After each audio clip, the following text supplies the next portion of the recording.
welcome to another deep dive edition of the Chicks on the Right podcast. This time, we're talking again with our friend and sponsor of the show, Zach Abraham, Chief Investment Officer at Bulwark Capital Management and guru of all things financial. We have a question about some recent news reporting, fresh, hot off the presses, saying that the economy is just doing so amazingly awesome, that it's grown. It's like having amazing growth. And yet we're sitting here baffled because nobody seems to actually feel that. So where is this disconnect coming from? So it's funny. So I wore my best suit for this occasion. Can you tell? Working from the home. As did we. Yes. Working from the home office today. So I actually just got off of a call of our weekly investment meeting, and this was the topic of discussion. So I think first of all, people need to realize that when you get GDP reports like this, first of all, GDP is a very it's not fake, but it's just a very massaged number, and not for intentional reasons. There's just so many different things that can make a GDP report look really good. For instance, you had a massive inventory build at a lot of retailers over the course of 2022 last year and the first part of this year. One of the biggest juices to that GDP report, and I think it actually boosted GDP by 1.2%. So basically almost a quarter of the growth that we saw was due to a burn down in inventories. Okay, well, a burn down in inventories is not really economic growth in the sense it's going to look like that in the GDP report. But how do companies burn down inventories? They sell the goods for a discount, right? So yeah, it's gonna look good on a GDP report for a quarter, but it's not reflective of real underlying economic growth, right? So, for instance, every year Nordstrom's has a half yearly sale, right? Nobody ever sits there at the half yearly sale and annualizes those sales numbers out for the rest of the year because that's going to be their new growth rate, right? You only do it twice a year. And if you did it more than twice a year, then margins and earnings would fall and all these other things, right? So now don't get me wrong, it wasn't a bad number. We were actually expecting for a lot of these one-off occurrences, the number came in at 4.9%. Okay, we were expecting somewhere in the neighborhood of 5.2 to 5.3 because of these one-offs. Now, there's a couple other things that you have to consider. That number is inflation adjusted. Okay, so what they're saying is inflation's running at like 3.5%, 4%. Okay, so that actually the economy grew by 8% in a quarter. Okay, do you know anybody whose life or business feels that way or is seeing that? That's the Exactly. thing. Nobody. Okay, so we were just doing a little thought exercise. If you look at CPI data numbers, okay, so Consumer Price Index, which is the most popular metric used by the Fed, okay? If you look at those numbers since January 1 of 2020, so prior to COVID starting, the Fed would have you believe that inflation has risen 20%. Okay, do you know anything that has risen just 20%? Right? Not real estate, maybe a brand new car, but not when you include financing. It's gone up a lot more than 20%. Right? Food prices are probably up somewhere more like 40 to 50, right? Yes, they are. Senior living costs have risen at probably 8 to 10% per annum. So they're up more than 20. So let's say, and I don't think that this is outlandish at all. And my feeling is it's probably much closer to the real number because there's other things that aren't really factored into that, right? Like student loans, right? So there's so many other different things that number doesn't capture. But let's say inflation, while the Fed is reporting that CPI has gone up 20, let's say it's really gone up 32, right? Well, if that's the case, that GDP print number that we got yesterday should be negative, right? So depending on, and I will just tell you, I'm not saying that the real number is negative. I have an advantage of working with a lot of different business owners as clients. I have several clients that are fairly high up in major corporations. We have, I serve on the board of a private audio technology company, and our clients include Logitech, Shure microphones. We're just signing a licensing deal with Amazon, Hewlett Packard, Bentley automobiles, and we are hearing and seeing the exact same things across the board.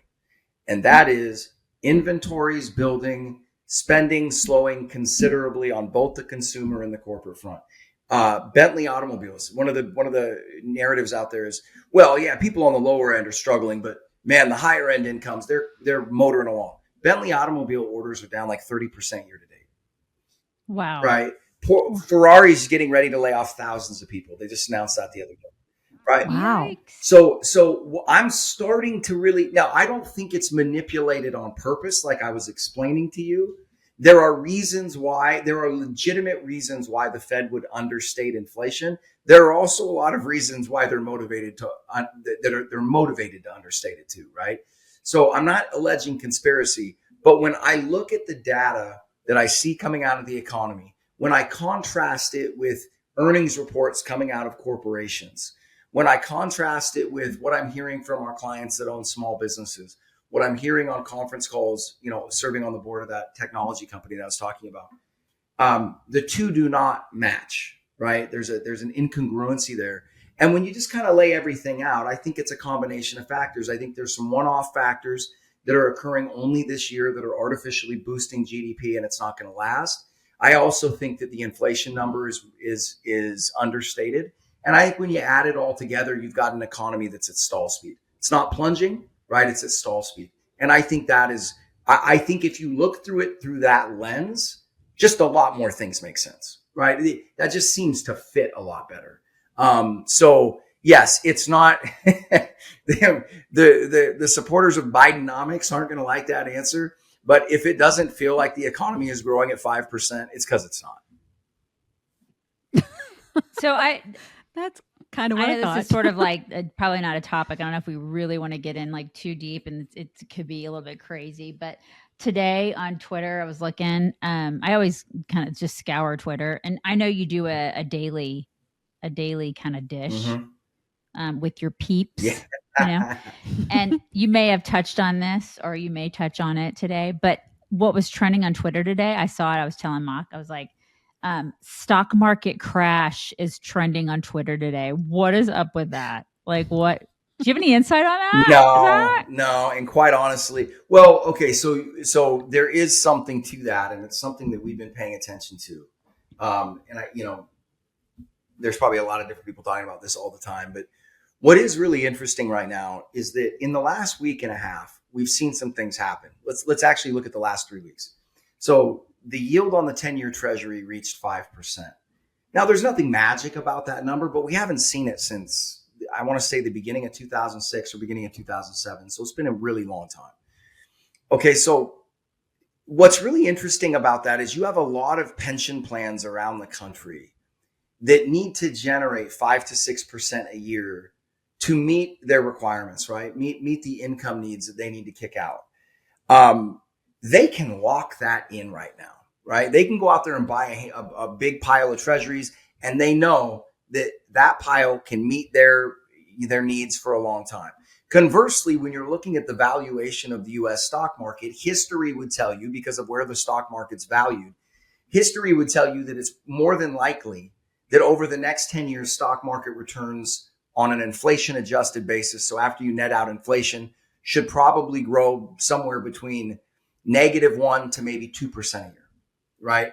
Now, that isn't a guarantee. That's just looking at historical averages based on the current market valuation, right? The more expensive the market gets by de facto, the less it's going to make in the future, right? Mm-hmm. So when you're flipping over there and looking at getting a guaranteed 5 to 5.5 through treasuries right now, that's going to attract some money out of stocks. Okay. The other part that you want to look at is that in the last week and a half, we have seen some of remember how I was telling you guys that there are a lot of Wall Street analysts out there saying that there's going to be this earnings explosion next year and we're back on track. And we were just sitting there going, we have no idea where they're getting this, right? Well, just in the last week and a half, earnings revisions are starting to come in and analysts are lowering expectations, right? And then on top of that, you've had some earnings reports come in that aren't horrible, but aren't as good as some people were thinking, right?